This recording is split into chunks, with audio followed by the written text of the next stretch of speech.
Welcome to the first part of our learning process here with EDU 536. During session 2, we will be looking at curriculum and understanding the design of curriculum by using the UBD model, or the Understanding by Design. And this first lesson is just kind of going through and working through modules A, B, and C for week 1. You'll notice that there is a posting that's due as well that'll go along with this, asking about your sort of experience with this, and if you're doing it, what essential questions you're using, those kind of things. So that is also on the UI you learn. So what we're going to talk about in this 15-minute segment is kind of how do we use UBD? What does it look like in our classrooms? What way do we go about setting it up? How does it fit in with something like standards-based or standards reference grading, and that sort of thing?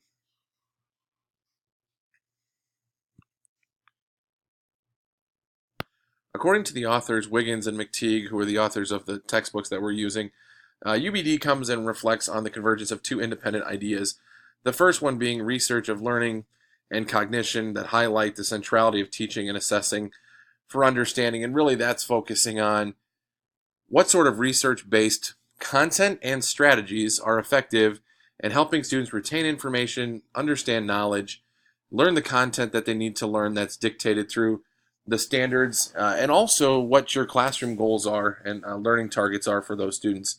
And the second one is a helpful and time-honored process for curriculum writing. And really, a lot of teachers do this without even really thinking about it. They plan with the end in mind. So it's this idea of creating the assessment that you want to give, and then going back and building your instruction around that. And what that does is it oftentimes gives us the ability as teachers to create open-ended, higher-ordered thinking questions that are going to truly give us a depth of knowledge of our learners. It's not this idea of giving some sort of rote memorization or hoping you covered the standards when you taught that, or really having to stretch to try to align your standards that are being taught with your assessment. This way you can make a very strong case for the assessment, the material that's taught and covered, the strategies that you're using. And what that does is allows for reteaching that differentiation, the MTSS model that so many of us have gone to and are familiar with. And along with that, there are 8 key tenets that Wiggins and McTeague talk about in the UBD book that we have. And really, it's this idea of being a new way of thinking purposely about planning your curriculum. So really, it requires you to come up with what you're assessing. It creates this strong bond between the standards that you're using, your assessment, and then your instruction. It creates this way to make sure that everything that's being assessed is being taught, and vice versa. Everything that's being taught is being assessed, and it's all linking to the standards. So for those of you that are familiar with SRG or SBG, or you're doing that in your district, or you're moving that way in your district, that's a very important part to remember about this. The second part is it helps develop and deepen that student understanding. And the biggest part of that is that student understanding is essential to gaining any kind of knowledge. And so what we have to make sure is that our students are understanding that. And so we do that in a variety of ways. Usually we think about doing that through some sort of summative assessment at the end. But with UBD and planning backwards, it's important to make sure that you're building in a lot of formative assessment, both formal and informal assessment, so that when that summative assessment comes, you have a pretty good idea as to which student is going to land where. The third point it makes is that it unpacks and transfers content standards and mission-related goals. For example, in our building, in our district, we're required to post learning targets as well as essential questions. Essential questions being more of a larger, overarching umbrella of questions we want students to think about as we're moving through a unit, whereas learning targets are oftentimes lesson specific. At the most, they're 3 days that we're working on a learning target.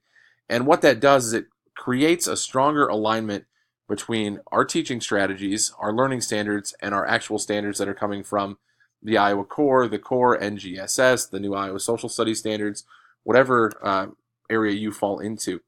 The fourth one talks a lot about understanding is revealed when students automatically make this transfer of skills through authentic tasks. And so this comes into what type of assessment are you giving? Why give a paper and pencil assessment if all of your teaching strategies and instructional strategies are hands-on or are not paper and pencil? And so what I find often works the best here is to have a variety of different teaching strategies as well as a variety of ways to assess a certain standard or certain group of standards. And that's done by understanding what you want to teach, understanding how you want to teach it based off of what you're assessing at the end. And the authentic tasks part, that a lot of times we think about, well, that doesn't fit to certain content areas. Well, in all reality, it actually fits to all of them. It's just a matter of finding what sort of authentic tasks are we requiring our students to do. Fifth one, effective curriculum is planned backwards. And again, as I mentioned before, understanding how your standards and content work together to build that understanding or deepen that knowledge base of your students is great, and it's important. But if you can't plan your teaching strategies and your instructional strategies along with your learning activities, your learning targets, your essential questions, oftentimes we miss parts of that in our teaching. The sixth one, teachers and coaches are focused on the strategies that ensure learning. For example, I'm a peer coach in our district, and I get 2 release days a month to work with colleagues. I have a group of 9 teachers that I work with. And what we work on, just about everybody's coaching cycle, is working on assessment and how do we ensure that the students are receiving the learning that they need, they're receiving the instruction that they need, they're getting the content that they need. And what I'm finding is in the classes that aren't based upon previous knowledge. So for example, in math, you can scaffold a lot of these things that help ensure that learning is happening. And if not, you see the part that's missing, you see what they're struggling with. That's where the MTSS model comes in.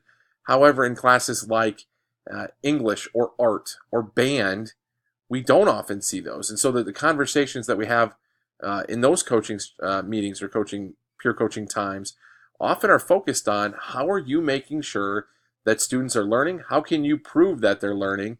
And what sort of evidence do you have to say that you've taught specific content and standards that are aligned with your curriculum? The seventh one talks about reviews of your curriculum against the standards, which I just talked about. It's always a great idea to go back through because standards do change, right? They just rolled out the new social studies standards. The NGSS science standards came out last year. And so people are having to realign curriculum and do that kind of thing and looking at where does it fit? Where did what I was teaching fit? Did what I was teaching fit? And this is where we see some of that movement towards the SBG, SRG realm, is that administrators are saying to make sure that our curriculum is matching up, it's important that we're looking at standards on a daily basis or weekly basis. And that's where it's moving at in the district that I work in. And number 8, creates a continuous improvement approach to achievement. Again, this aligns well with that retake policy. I know a lot of times teachers are saying, should we really allow for the retake? Where does the retake fit in? They didn't do well in my assessment. Should I give them an opportunity to retake? And the biggest part is that the improvement can come in a lot of different ways. It can come in a reteach model. It can come in a differentiation model. It can come in an MTSS model. It can come in an improvement on the next assessment type of model. Currently in our district, we use something called win and bolt time, which is the old advisory time, which allows teachers to reteach, students to reassess, and it gives us a true measure of where students are in terms of that standard. So to understand that, we really have to come up with a common definition of what is understanding. And understanding involves more sophisticated learning than knowing. So the idea to understand, you really have to think about Bloom's taxonomy and how the deeper or higher level words like analyze or synthesize is different than the words that come towards the beginner stage of those, which is something like identify. And so I have a saying that I typically talk about with knowledge. Knowledge is this idea that students can gain it and hold on to it, but they don't often have this understanding of it. So we call it the sponge and puke method, where people absorb large amounts of information and they regurgitate it on a test, and then they never truly understand that content. And what happens is when you're using UBD and you're building in these higher, deeper order thinking assessment skills, not to say that you can't use a multiple choice, you can't use a true false, those sort of things, but on a deeper level or a more rigorous level, students will truly be able to demonstrate an understanding. And so when you think about assessing someone through an authentic task, as was talked about before, that's where the understanding versus knowing comes into play. It also involves more sophisticated instructions and assessments than knowledge and skill acquisition alone. And so when you think about math, for example, knowing your times tables is different than understanding how to use multiplication in a story problem. Uh, Similarly to in social studies, knowing that George Washington was the first president is different than understanding the impact George Washington being the first president had on the United States.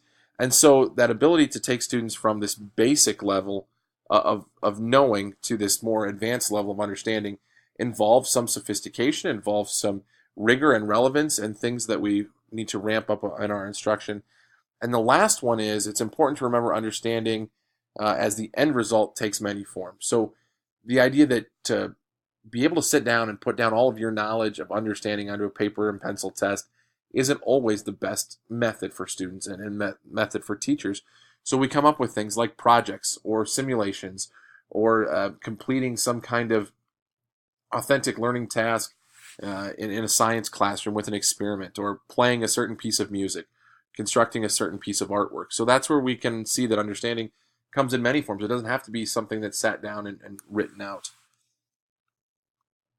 So what UBD focuses on is this idea of backwards design. And so what is backwards design? And really it's the simple statement of beginning with the end in mind. So what do you want your students to know? How does that align with your standards? And then you plan backwards with how are you going to teach that? So as it kind of points to here in this slide, it talks about beginning to deciding with what you want standards to be assessed, create an effective, rigorous, and connected assessment. And again, like we talked about before, that doesn't have to mean paper and pencil. That can mean authentic task, that can mean simulation, that can mean project, that can mean all of those kind of things. And the final thing is then designing your instructional strategy to support your assessment. So what are you teaching it? What are you teaching? How are you teaching it? How are you informally assessing that through things like ticket out cards, thumbs up, thumbs down, red, green, yellow cups, the variety of different things that we see in classrooms. And then there are 3 key stages that these work through. And stage 1 is identifying the desired result. So what is it you want your students to know? What is it you want them to be able to do? Where is it that they need to demonstrate this and how? The second part is determining acceptable evidence. So what evidence are you going to have to show that that student met that standard, that they met your learning target? And oftentimes that's where we talk about it doesn't have to be a single summative assessment. It doesn't have to be a single formal formative assessment. It can be multiple varieties of assessment throughout the entire length of that instructional time. So it could be something like a reflection. It could be a thumbs up, thumbs down. It could be a ticket out card. It could be a survey that you do through Google Forms. Any variety of things that you have to decide what's acceptable for me to use and determine how I need to either change, increase, or demonstrate different teaching strategies in my classroom. And then the third part is plan learning experiences and instruction accordingly, kind of like what we talked about. So now that you have your evidence that you're accepting, you have the desired results you're looking for, what are you going to do to ensure that that happens? Right? What are those learning experiences that you're doing? Is it instructional, standing up in front and giving instructions the whole time? A lecture style? Is it group work? And I don't know how many of you are familiar with Jerry Valentine's IPI, which is called Instructional Practices Inventory. And that's something he looks at. What are the experiences, the learning experiences of students? He looks at everything from teacher not engaged to higher order, deeper thinking individually, along with group work, teacher instruction through some sort of new gaining of knowledge, which is typically a lecture. And so that's very important to understand what the learning experience is that your students are gaining and how you're giving the instruction. And you also have to be able to make adjustments. You can't just sit there and say, oh, it's their fault they're not getting it. Or things like, yeah, I really need to figure out why they're not getting it, but I don't have time for that because it says I have to get through the whole textbook, right? That's where this UBD gives you the control as the teacher to determine what you want to get accomplished, how you're going to get that accomplished, and how you're going to prove that you got that accomplished. The next video will cover a few more of the UBD things. It'll definitely talk about the template, and it'll definitely talk about understanding what some of those essential questions are, how do you write them, what's a learning target, that sort of thing. So look for the second part to this video.